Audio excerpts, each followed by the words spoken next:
Hi kabayan, gusto niyo bang makita kung ano itsura ng toilet dito sa countryside? Well, papakita ko sa inyo. Tada! Squat toilet yan or tunce. Again, tunce. Good luck na lang pag winter, ang lamig. Andito kami now sa Nongchun. Nongchun.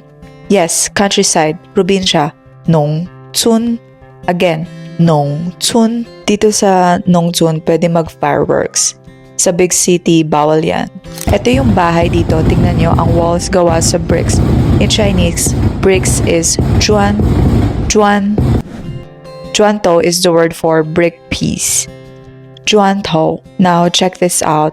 This is the bed in countryside. Walang heater, no problem. Lagyan mo lang ng charcoal sa ilalim. Voila! Instant heater na kahit negative 10 degrees kasi nasa gabi. At siyempre, meet my cat. Chinese cat to. Tawag sa kanya, Li Hua Mao.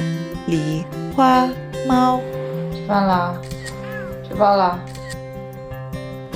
O ayan, may mga live chicken or huoji. Huoji. Hindi winter, nasa labas sila. So ayan kabayan, live sa Nongchun. Nongchun is simple but interesting. 你学会了吗？你学会了吗？ Or did you learn something? See you next vlog. 再见。